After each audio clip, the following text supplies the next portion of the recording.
Welcome to the High Agency Podcast with your host, Noah Ravoy. Welcome. To rebuild the West, we must first rebuild our communities. The Circle of Grace is an online community for women who are dedicated to expressing their feminine virtue. You can connect with other women who are experts in dating, marriage, parenting, homemaking, faith, servanthood, and more. With me today is the founder of Circle of Grace, Devin Clevenger. Welcome, Devin. Hey, thanks, Noah. I really appreciate you reaching out and having me on. I'm really excited to talk about it. Yeah, I've really enjoyed getting to know you over the last couple of years and seeing the sparks of the idea to create Circle of Grace appearing in various chats and things that we were in together. And I think it's really a timely thing that you've produced, especially in this era of lockdowns and shutdowns. And people are, I think we're in the most under-socialized society in history. You know, most adults don't know how to make a friend. And there's a few groups for men, but as far as I know, this is the only group of its type anyway that are for women. And it's just really a great thing that you've done. Thanks. I really appreciate that. Yeah, it has been one heck of a year, the last year, going over a year now. And man, it's been extra rough as far as community goes for everyone, really. And with all the, extracurricular activities being shut down and churches being shut down, and I mean, really not being able to connect with people physically at all, hardly. I mean, how do you create community? And I just waited and held on to hope that things would change and that things would get back to normal. And it just wasn't happening. And I got to a point where I had to make a decision. Am I going to continue to wait, or am I going to do something about this? So it started as a small idea, really. I wasn't thinking big enough. I was thinking maybe I'll just create a little accountability group where we can just connect with women and hold one another accountable and just have like a group chat. Well, when I was posting about that and kind of throwing it out there, Zach Small, the founder of the Fraternity of Excellence, which is a group for men, came to me and said, yo, if you're serious about this, I think that you would be a great person to do this for women, like a women's version of FOE. And he really challenged me to think bigger. And that really was what I needed to be encouraged to, okay, you're right, I can do this, I got this.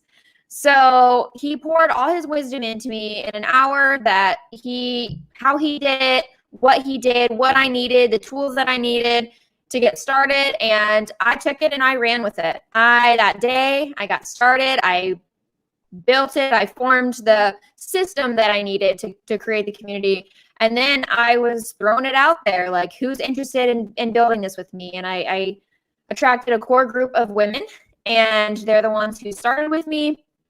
And we did that for about a month to kind of test it out, see how things were going to go as far as structurally. And then in January, I opened it up to the public, and now we're 21 strong. So it's been really awesome. Wow, 21 already. That's quite a quick growth. Yeah, it was I was not expecting that much success in this short amount of time. I mean, I opened it to the public in January, and here we are, March, and we're already 21 strong. And it's not 21 uncommitted women. It's 21 committed women who are active and participating, and they're excited to join our Zooms on Sundays and Thursdays, and it's just been really awesome.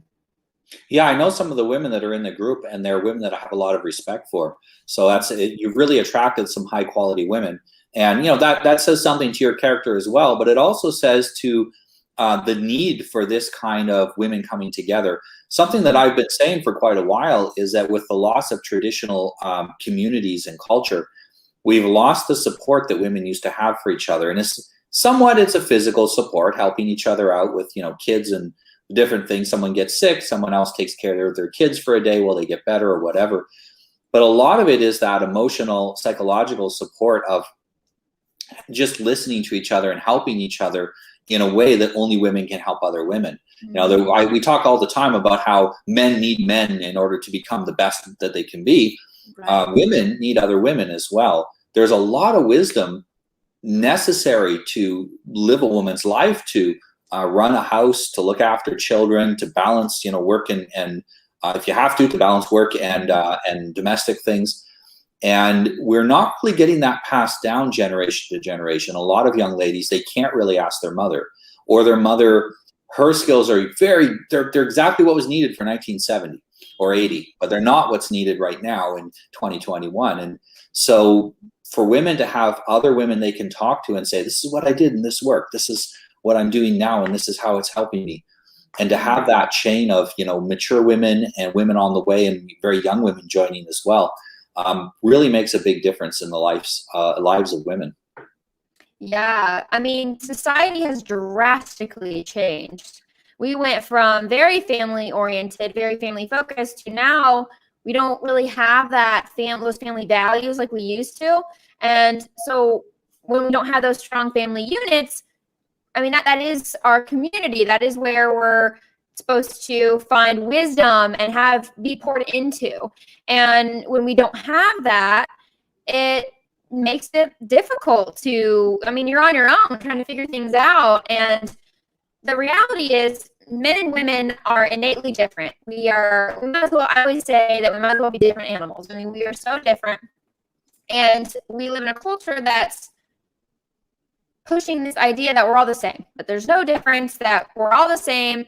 And I personally find that very harmful for a lot of reasons, but we have distinct challenges dependent upon, you know, our gender. And we need other people that we're like to relate to those unique challenges. And so this is a space that we're allowed to do that, and that we can talk about those things, and we can relate to one another, and we can share those burdens. We talk about, with the girls in my community, we read a book called Boundaries, and I love the imagery of a knapsack and a boulder. So we all have our own knapsack, and that's something that's our own responsibility to carry because we're physically able to carry that on our own. And then we have boulders, which we can't carry that on our own. That's way too heavy. And so something I'm big on with the girls is we're responsible for carrying our own knapsack, but we're here to help you carry the boulder when that comes. And it's important because we're designed that way. We're designed for community. We're designed for fellowship, and we're tribal. And we've come away from that, as, you know, humanity's kind of shifted from that. And I think that's why we're more isolated than ever. And it's not natural to us. It's not natural. And it leaves us depressed and lonely. And that's something that I don't want for anybody. That's something that I've experienced myself. And I just decided, instead of desiring for that community, it's time to just create it. And I could not have picked better women myself. I mean, it has really attracted, you know, all the women that have joined have said similar things, that they wanted community, and they wanted to feel supported, and they wanted that feminine fellowship. So it's been really amazing to see. Yeah, and I saw in the 2 years before the lockdown started, a lot of women were actually starting to go to church to find that community. And it was really, you can see on Twitter, lots and lots of young ladies getting the interest in church. And I think young men as well, but men had their own little groups. They had their work groups. They had some social groups they'd created. Mm-hmm. But for women, a lot of it was going to church. It gave them the opportunity to have a fellow association with other women, but also to have some masculine advice from the men in the church elders, the priests, whatever it happened to be. And then lockdown came, and that also closed the churches. And I actually never thought that would happen. I never thought that. I knew some churches would close down and lock down, but I thought some would resist. And we've actually seen almost no churches resist the lockdown. And it's just like you said, at first you're hoping that things get better, hoping that it changes on its own. And to some degree, it's almost better when, you know, the hoping ends and we look around and we go, nobody's going to solve this but me. It's my turn. I have to do it. Yeah. And that's I think the point that we're at. And I think we'll come out there. there will be people that come out of this somewhat broken, but there's going to be a lot of people that come out of this stronger than they ever were before, because they'll have the mentality of, I can't wait for anyone else to solve the problem. I need to step into the breach and solve it as well. And historically, women have been extremely important in the social organization of communities. Women can either build a community up, build their own family up in a community, or they can tear it down.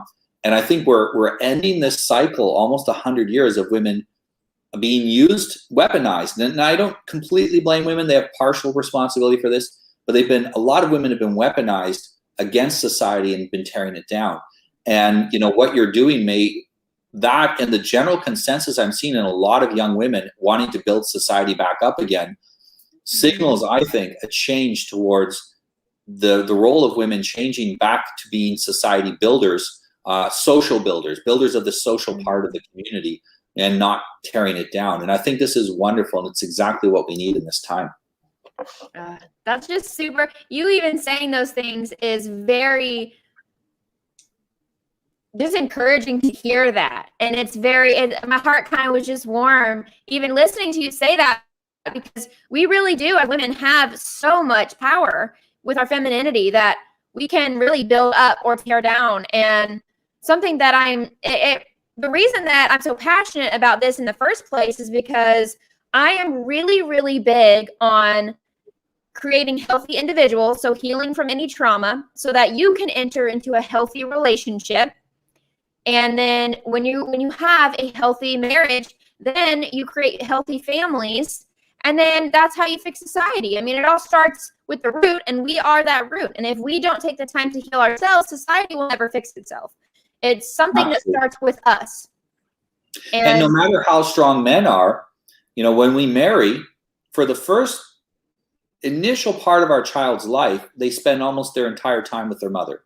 Their mother is the one that feeds them, that nurses them, that changes them mostly, that takes care of them during that initial part of their life, and gives them their initial entrance into society and into community and into understanding virtues like love and caring for each other.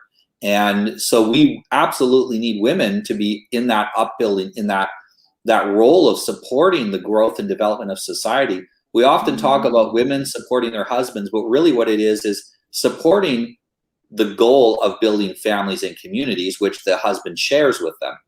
And so it's really very, very key to rebuilding what we had in the West, to rebuild the communities that give people the social support that they need.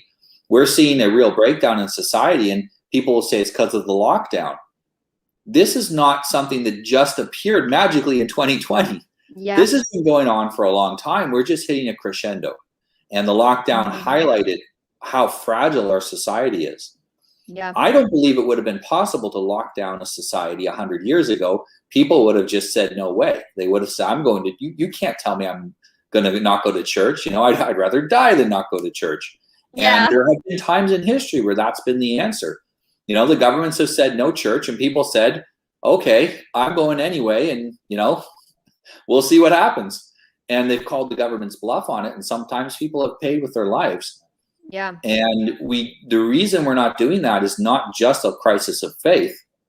It's also a crisis of community. No matter how strong your faith, it's very hard to stand alone. Oh, yeah, absolutely. And I think maybe, to be quite frank, that was the intention the entire time. I mean, how do you take control as you break down families and you leave people isolated? Because you're correct. I mean, when you're isolated and you don't have community, it's very hard to stand on your own. It takes a very strong strength within that you have to tap into in order to be able to have that boldness to stand on your own, regardless if anybody else is standing or not.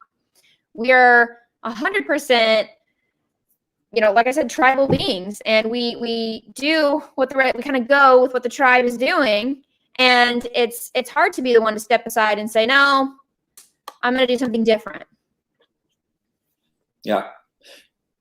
Absolutely. And it takes someone like yourself to start changing the tide and to turn it back.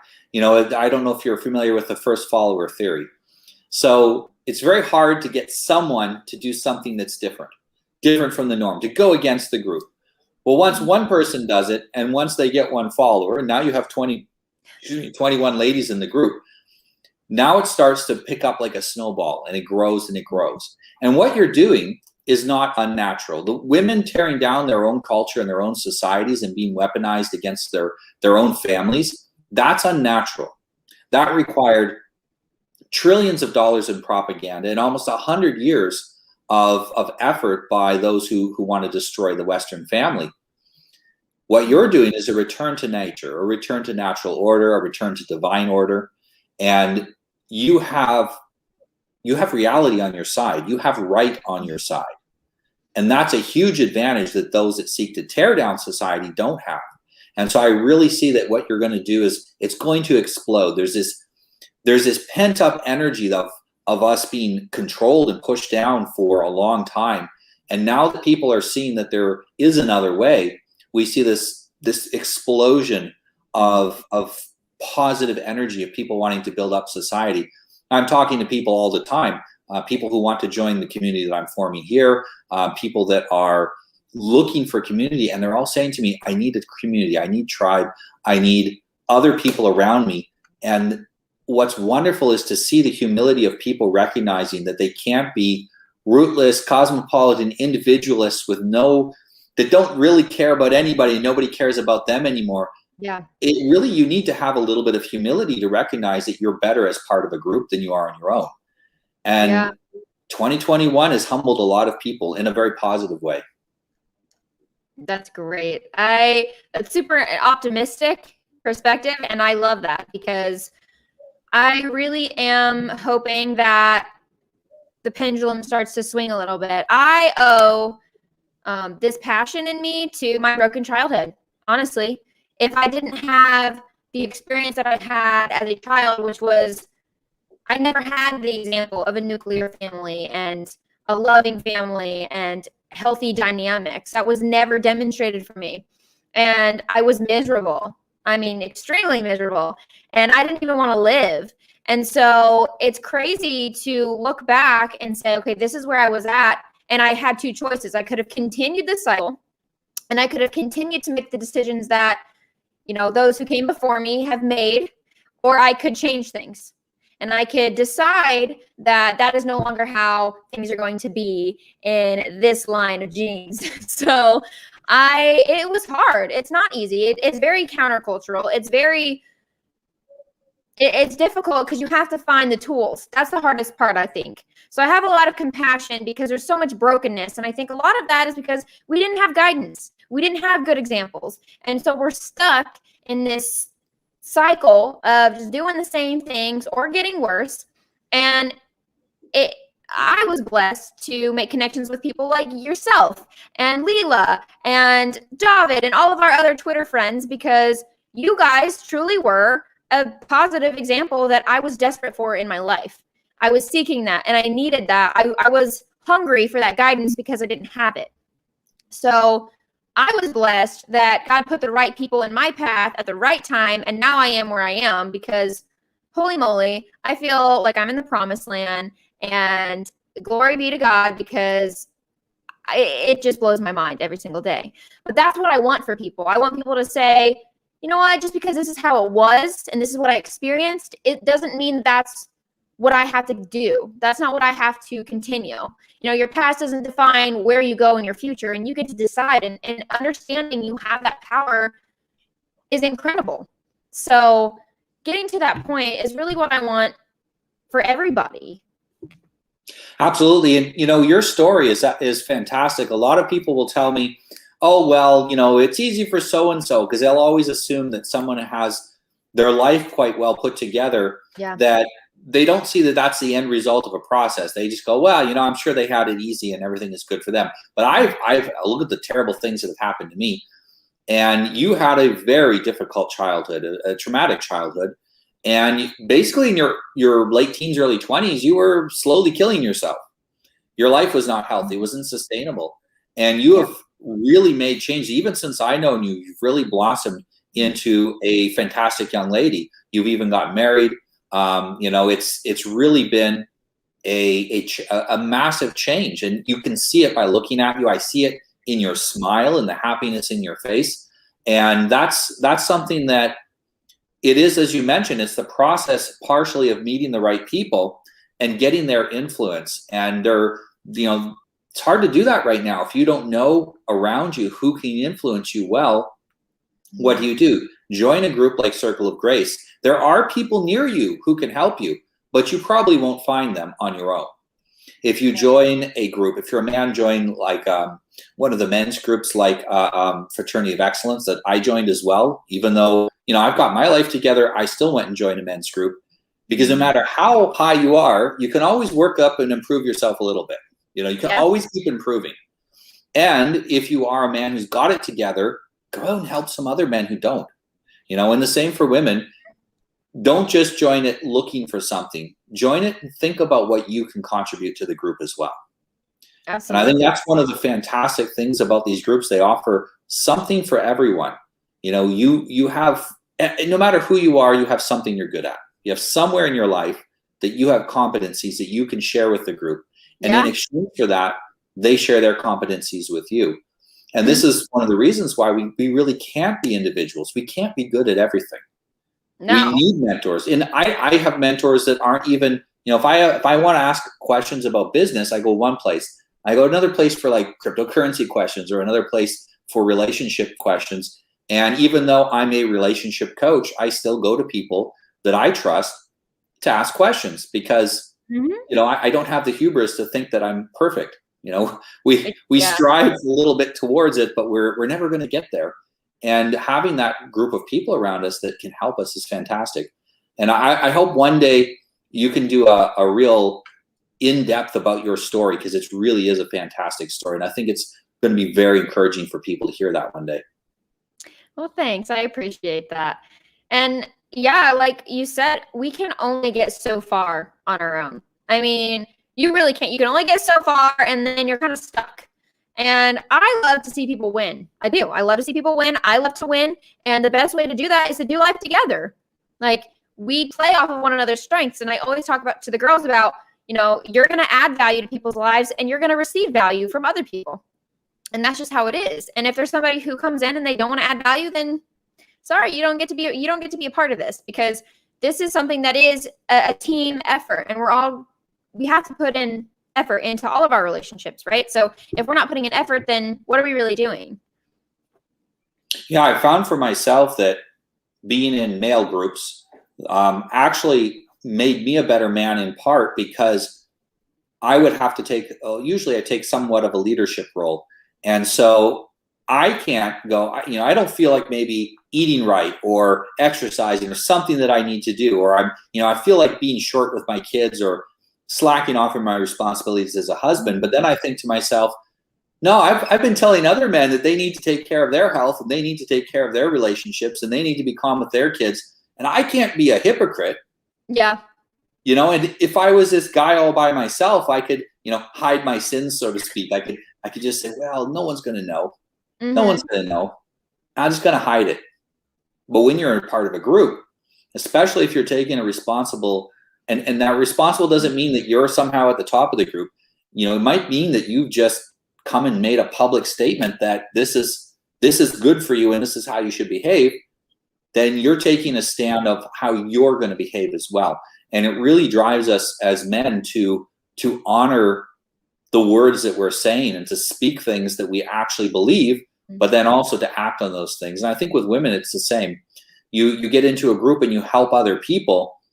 For a lot of women, they get tremendous joy from helping and from caring and from nurturing other people. Yeah. And I know women who are older women who their kids have all moved away from home, and maybe their kids are in a phase where they don't need their mom right now so much.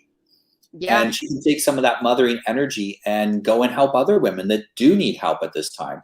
This intergenerational support that we used to have. Nowadays, the kids 18, they kick them out of home and forget about them. Now I'm going to go and spend all your inheritance and enjoy myself. That old boomer meme that, make sure there's nothing left for your kids. And that is contrary to what worked so well for most of human history, where we did everything we could for the next generation until we died. Like we never retired from being parents and mentors and helpers in the community. But for a lot of people right now, their kids maybe aren't particularly needing so much help. And joining a group where you can help other people, like Circle of Grace, is a big part of that. One thing I wanted to ask you was about the name. So could you tell me how you came to the idea of a name like Circle of Grace? What is grace, and why is it important for women? Well, I love that you talk about this, because something that I've been an entrepreneur for a while, and I've tried a lot of different, ideas, and really just a lot of trial and error until I found the thing that I enjoy doing, which is building a community. However, the one thing that has really hindered me in all of my adventures is creating a name, because I suffer from perfectionism. So that's something that I have to work through. And I didn't want that to be something that stopped me this time from momentum. And I knew that wasn't my strong suit. So I outsourced it, and I reached out to my Twitter family and my trusted Twitter family, our group. And I said, listen, this is what I'm doing. This is my vision. I need help with a name, because I don't want to allow a name to stop me from continuing the momentum that I have going on. So everybody kind of shared some ideas, and my friend Abbott, he threw it out there. He said, Circle of Grace. And as soon as I read it, I was like, that's it. Like it just like flew off the screen. And I knew in that moment that was exactly what it was meant to be. And I love that I was able to do that, because one, I had to kind of humble myself and accept that, okay, this is like delegate. That's something that I've been working on this last year, is learning how to delegate, because I can't do everything by myself, and I want to use the strengths of other people. So that was something that he's strong, and he's great at creating names, and that was really awesome. So first of all, grace was really important to me anyways, because that's a very, very important virtue for really anyone. But when I think of a woman, I think of someone who is very like gracious and gentle and kind, and more of that feminine softness. And something that every single human being in this world needs is more grace, because we are imperfect. We can't be perfect. We can strive as much as we want, but we'll never reach that perfection. And a huge part of relationships is being able to have grace with one another, because we all need it. And there's going to be times where we need to give it and we need to receive it. And as far as circle goes, I liked the imagery, because it was like sitting around a campfire and just doing life together. And that was what I wanted for this. That was my intention. That was my purpose. And so that name was just beautiful, and I ran with it. So perfect. Yeah, I love the sitting around the campfire idea. That sounds wonderful. No, it's also there's this trope that no one is meaner to a woman than another woman. And I have seen that happen. How do you avoid that? In a men's group, it can be difficult when we're physically close together. You don't tend to piss each other off, because you can look at the other guy and go, yeah, I could get punched in the face. I'm gonna moderate I'm gonna be a little more careful about what I say. Right. And for women, though, that's not really probably going to happen. So how do you help people to get along? How do you deal with the natural things that come up in groups where people get maybe a little catty with each other? How do you deal with that? Well, by the grace of God, I've not really had to deal with that yet. I know that it's going to come at some point. However, that's when my more masculine side comes in, because I'm very like, this is the expectation, and you are expected to be respectful, regardless if you agree or disagree.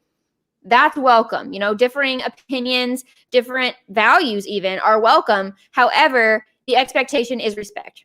And so if you are not being respectful and you're not able to come at things in a gracious manner, then this is not the space for you. And you're going to have to go, because that's not what this is designed for. And I am kind of like the mama bear of the group. Like, I'm here to protect the group and make sure that everyone feels safe and comfortable being vulnerable, because that's how we grow, right? So love exposes what's in the dark. So we got to take that stuff in the dark and we got to bring it to the light, and then we have to deal with it. And we can't do that if the space is not one where, vulnerability is protected. And so that's really, really, really important to me. So that's where, I'll try to be gentle, but at the same time, like I just kind of have to be cutthroat when it comes to that, because it's just a boundary. It's a very strong boundary that has to be held in order to protect all of the ladies inside. So this is something that I really want women to grow and be able to be vulnerable and pull out all of that dark stuff so that we can bring it to the light and we can deal with it, because that's what love does. And healing is really important. And we all have stuff that we can heal from, every single one of us. So in order to do that, we have to create the space to do that. That's a wonderful response. This is something you brought up is interesting, the mama bear. So I'd say like the matriarch. You're the matriarch of the group. And it's funny, people, you're the matriarch, but you're so young. And it's not an issue of age. It's an issue of a person's level of agency and their ability to set boundaries with themselves. And it's funny how often boundaries come up in conversations with you and me and Leela and some of the others. We talk about boundaries a lot.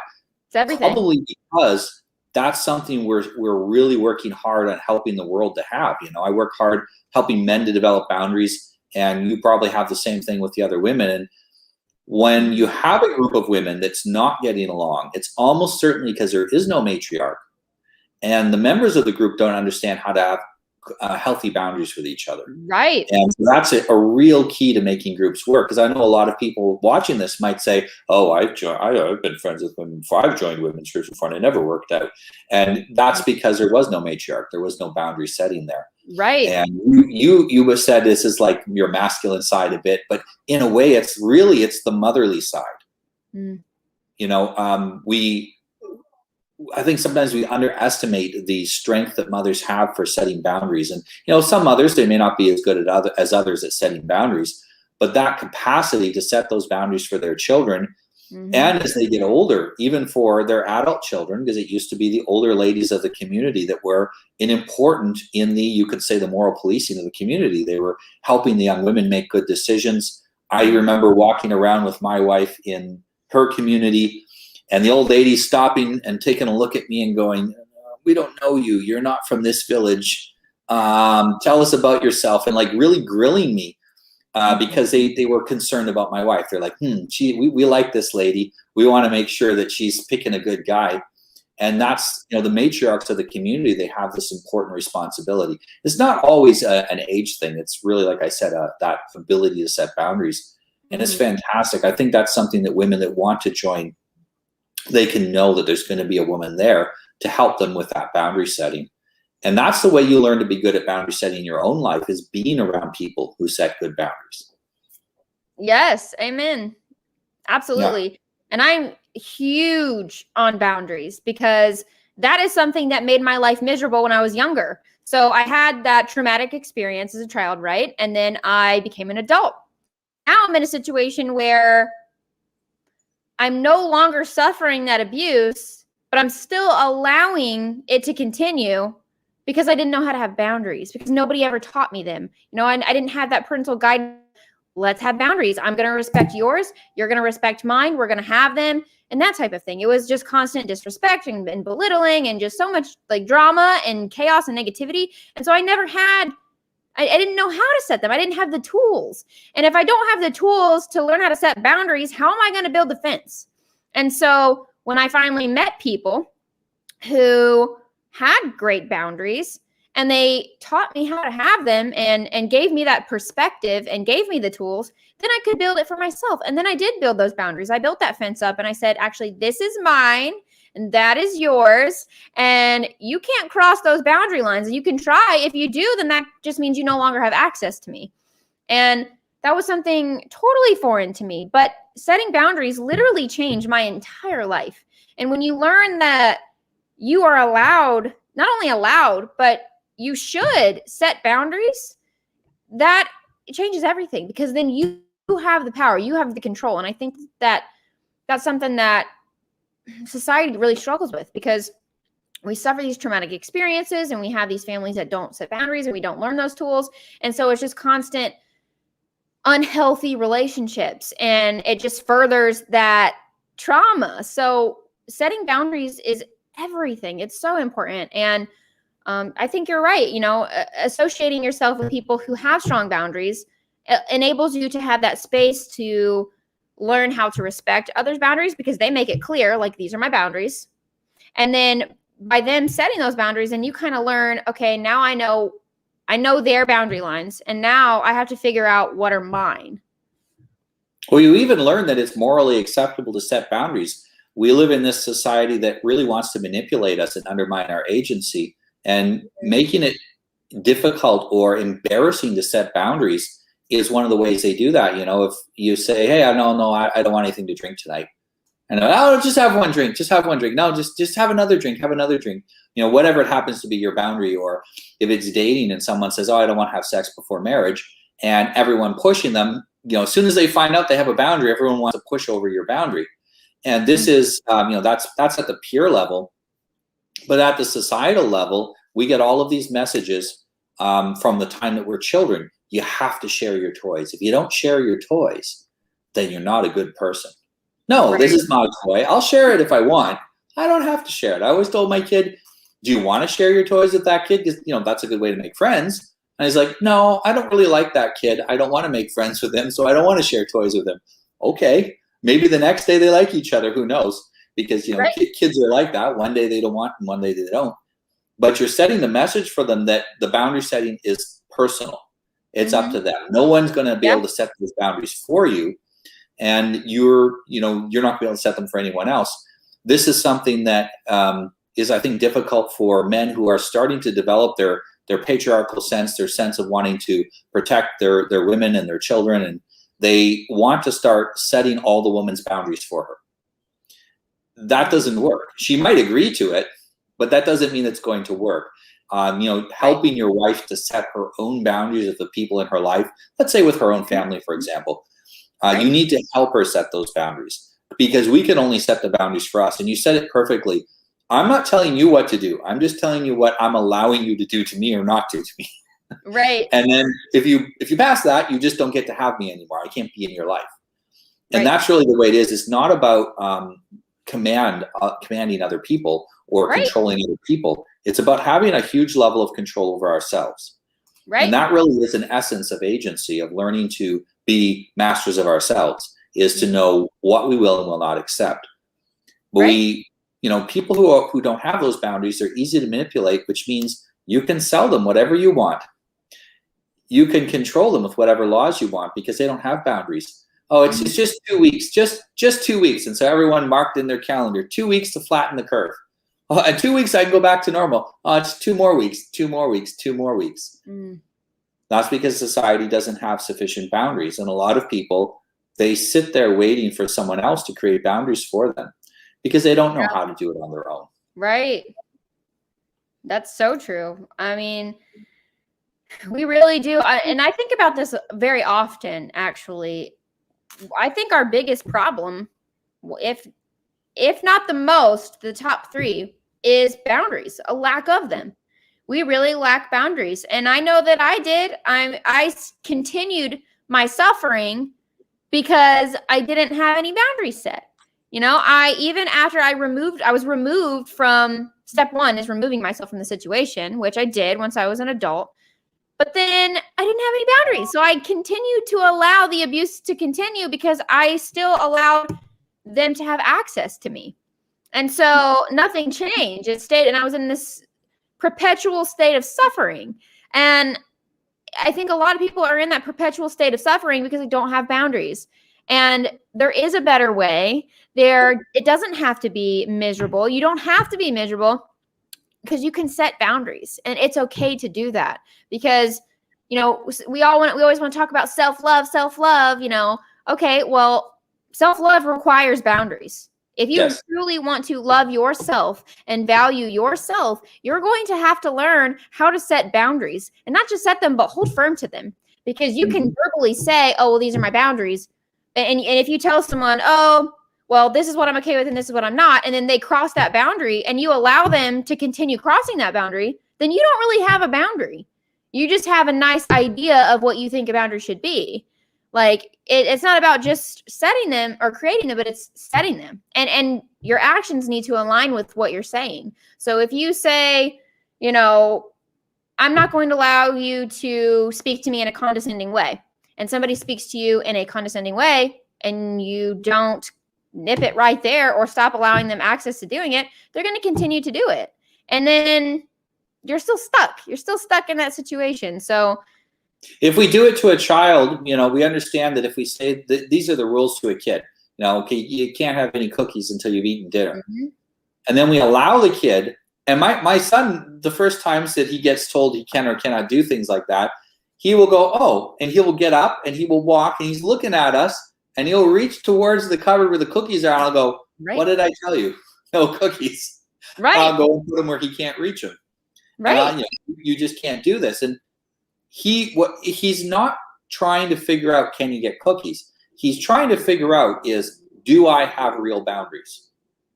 Correct. And people will think it's about the moment. So they'll give in to make things easy in the moment. But it's not about the moment. It's about that person's relationship with you. They want to know whether you have boundaries or not. And, there will be people who get upset when you have boundaries, but actually it's comforting to most people, especially because most people don't have boundaries. When you have them, then that gives them some stability when they're in your life. And for people right. who depend on you, children and things, you have to have those boundaries in order for them to learn how to do it, in order for them to feel confident.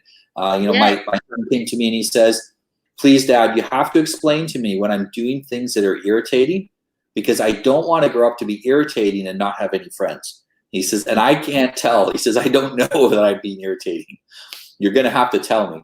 And I'm like, oh, don't worry, I'll tell you. I'll tell you, and let him know.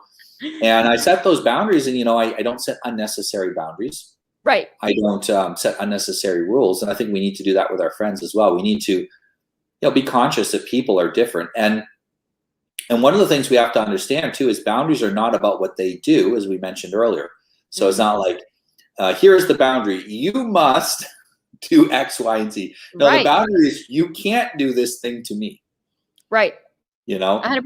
And amongst my friends, one of the boundaries are that if you want to be in this group, you're either going to be fit or mercilessly mocked for not being fit.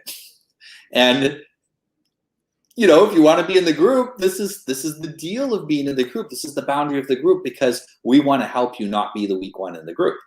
And right. So, and we all agree that we appreciate that amongst the men. We don't do that to the women, but amongst the men in the social group that I'm in, and we'll poke the belly of the guy who's the fattest in the group, and he gets eventually fit, and he's no longer the fattest one, and then we go up to the next fattest one, and we take care of each other that way. And it's a boundary of, there are individual boundaries, there are group boundaries, there are national boundaries that we have as well. Right. And I think we're in this society that's tried to tear all the boundaries down because it makes us so much easier to manipulate and control. Yeah. And it's really become endemic. The thing is that anything we don't defend with boundaries, we don't really own. So if we don't defend our own physical integrity with boundaries, this happens to a lot of men and women, that they have no boundaries about sex. And so they don't protect themselves from, sex it's going to be harmful for them. They don't protect themselves from risks and things like that. And whatever you don't protect, you don't really own. You end up basically becoming public property, so to speak. If you let people destroy your reputation, then, if you don't answer to that and you let people destroy your reputation, eventually you don't own it. And so there is this cycle of weakening people so that they think as a slave. They don't own themselves. They don't own their future. They don't own their relationships with their family. You defend your relationship with your spouse and with your children. They want us to feel powerless. And the way that we take that power back is by setting those boundaries. First of all, I think, is setting internal boundaries with ourselves. Yeah. I'm not going to eat an entire chocolate cake every day. I'm going to eat only healthy food. I'm going to exercise when I have it written down on my schedule to exercise, and that's my boundary. And when we set those internal boundaries, now we set them with people that we love, that are closest to us, and it just radiates out into the world. And I think we need to rebuild that capacity, because we're losing our freedoms because too few of us can set boundaries. Yeah. And the more that we as individuals do it, the more that spreads out into society, and it's easier for other people to do it as well. You're setting the right example when you set those boundaries. And I think that process that you went through is very important to share with the women who are in the circle of grace. Actually, I think that would make a great Gumroad course, how to set boundaries.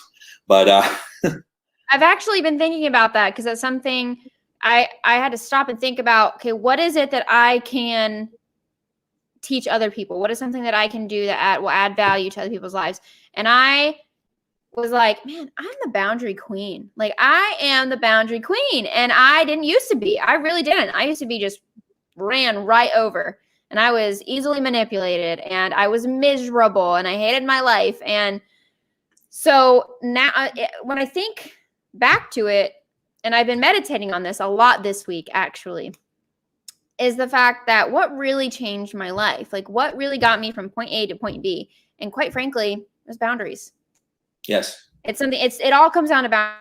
It's so simple. It's crazy how much, like, if we came down to the root of a lot of our problems in life, a lot of them, it would be boundaries. Lack of boundaries with ourselves, lack of boundaries with our spouse, lack of boundaries with our dating life, lack of boundaries with our bosses. And it's just crazy how much it really does come down to boundaries. And when we learn to set them and hold firm with them, our life changes, because we are in control. We're in the driver's seat. We get to decide. And when you step into that power, that's where confidence is grown. That's where peace is cultivated. Well, and I think that, so people that were raised with good boundaries, they will set them subconsciously. They don't understand. You said you've been meditating on it a lot this weekend. They don't meditate on boundaries. Mm-hmm. It's like, it would be like meditating on walking. Yeah. Like, I just walk, I was born, everyone around me walked, and then I walked too.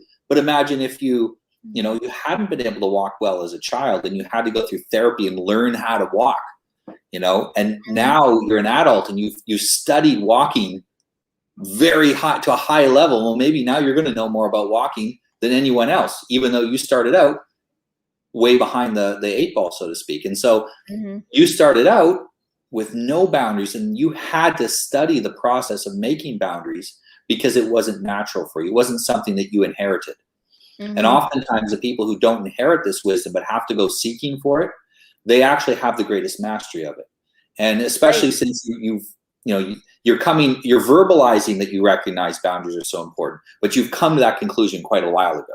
And you've come to that conclusion, which means that now every time you have a problem, you're going to look at it, is this a boundary issue? And you're going to fix the boundary, and 9 times out of 10, that'll fix the problem. Right. And so you become an expert at it. And that's, I think it would be a great, especially aimed at women in particular. Men are often very, what would you say, disagreeable.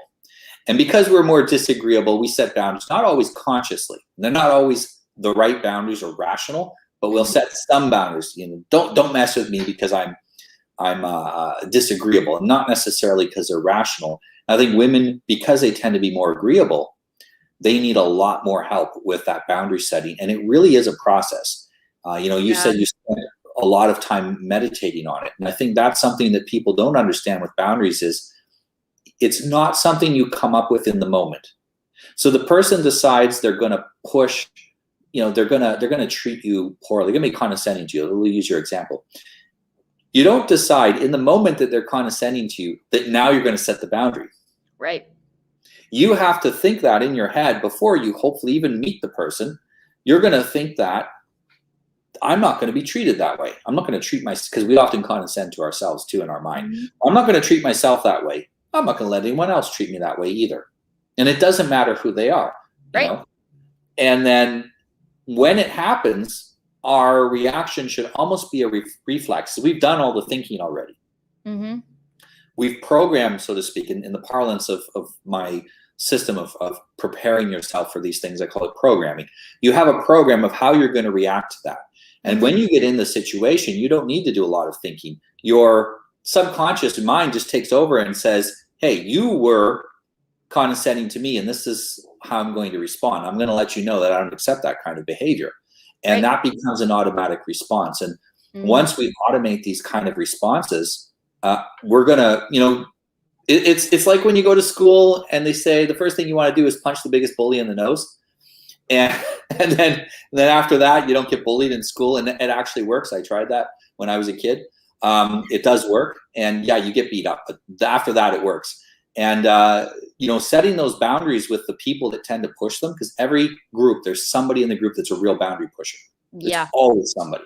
Mm-hmm. And setting your boundaries clearly with that person allows you to have boundaries with everybody else without having to have that fight over and over again. Mm-hmm. And I think a lot of people don't realize how easy it can be to have boundaries once you get in that habit. It's the habit that's difficult. Right. It's that switch of framing, that mindset. That's the difficult part, is really initially getting, because you have to develop that confidence in order to be able to hold those boundaries firm.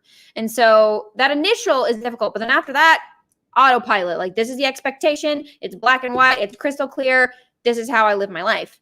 And if you either like it or you don't, and I don't really care. Like, you get to decide, these are my expectations. These are my boundaries.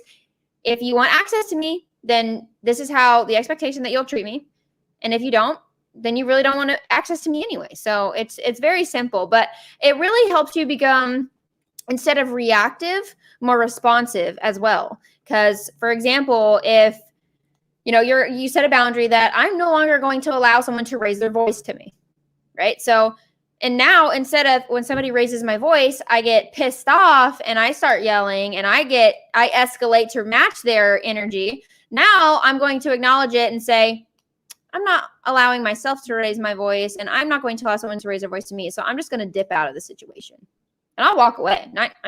Luckily I don't have to deal with people like that hardly ever, but because you've set boundaries and pushed them all out of your life. Right. That's not a coincidence. No, not at all. But I used to, that was my everyday. Just constant screaming and yelling and teeth gritting and spit flying everywhere and just so much anger built up.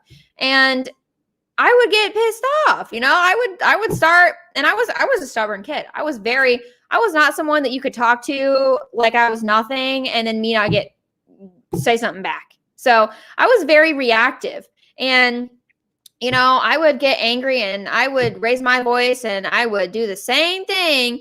And then when I finally set boundaries for myself, like, this is not healthy. Like, it takes so much energy. It's draining. It takes way too much energy. This is not even the kind of person that I want to be. I don't want to be an angry person. And the only reason that I'm angry is because I'm getting screamed at. So this just all has to stop. And when I set those boundaries, if you want to yell at me on the phone, well, guess what? Bye. You don't get to do that to me. So it's, it shifts me personally too, from reactive to responsive. And I think that that's something that it changes in everybody too. So not just boundaries, but it helps in other areas as well. Yeah. And I think one of the areas that's hardest to set boundaries is with people that actually love and care about us and are not being malicious. They think they're helping. Right. And to set a boundary with those people, like they really want to help, but the thing they're doing is not helping. Probably making it worse. Or it's someone that we really love and we need, for their sake, to set a boundary with them. Right. They're not, maybe we're unintentionally enabling them not to progress in their life. Mm-hmm. And we need to set that boundary with them so that they can develop their own independence. They can develop their own boundaries and their own independence. Right. And we have to go from like over supporting them to letting them be on their own. And that can be really difficult. And I've actually had that. That is a pretty common thing that people come to me about in coaching. Yeah. Is that they have a child or a sibling or a parent that is way over dependent on them, and they need to go get their own life and develop their own themselves. And they have this person that they love that loves them too. But again, it's all back to setting boundaries. And like you said, almost every problem can be traced back to a boundary problem. And if it can't, hey, I comment in below if you got a problem that you can think of that can't be traced back to boundaries, and I'll find a way to trace it back to boundaries. Yeah, 100. Yes, definitely. Yeah. I'm looking forward to that Gumroad course. If you want me to guest spot on it, I will. Yes. No, I think that it would be fantastic because it's something that people need. And it's funny because I always wanted. I've been in the corner of Twitter with everybody for a long time, and everybody has their own courses and all these things that they do. And I was like, I never felt like I had my thing. I'm like, I'm surrounded by all these awesome people doing these things, and I didn't know where I fit into that world. And finally, after a few years and trial and error. I finally figured it out, and this community that I've built is exactly what I was supposed to be doing. And then I'm actually releasing my first ebook and video course ever. So that's exciting. But I'm doing it with one of the girls in Circle of Grace, actually, which is Michelle Bishop. I don't know if you, I think you know. Yeah, you know Michelle. I interviewed her already. Okay, perfect. Yeah. So we're doing one. So that's cool. So I've never done that before. So I was already thinking in my mind, like, okay, what am I going to do next? So I totally had the boundaries in mind. So, and I love Yeah, and I think you're going to notice that when you're in this group of women, you're going to start seeing specific issues crop up because everyone comes and thinks they have a unique problem that no one's ever had before. And 3 times that week, someone is coming to me with the exact same problem. And that's usually what it is. And the reason is the reason is a lot traces back to boundaries and a lot traces back to low agency behavior. And these things are all connected. And we're all human beings and we all have the same hierarchy of needs. And we're all getting blocked by similar things. Because we're all facing the same basic propagandas, the same societal lies that have been going for 100-something years.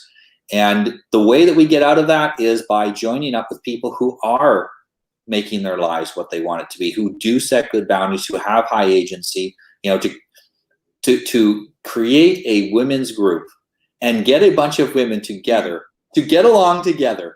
It's, some people, when this first happened, I remember a couple of prominent YouTubers saying, this is going to be like herding cats. Like, it's not going, how is this even possible to get that many women together to cooperate on something? For you to do this is a real demonstration of your level of agency and of the high quality of the women that are being attracted to the program. So, recommend women who are watching to go check in the description of this video. There's a link to your website where you can go and join the group, enjoy yourself in the group. Hey, if you stay a month and your life gets a little bit better and you leave, great. But I think you're going to want to stay longer. Yeah. Thank you very much for joining me today, Devin. Thank you for having me on, Noah. I really enjoyed it, and I appreciate the time that you took to spend with me. It's been fantastic, and I'm sure I'll see you around on Twitter. Yes. Take care. Bye. Thank you for watching our video, and I hope it inspired you to take action in your life. Please subscribe to our channel and like this video to get more agency building content.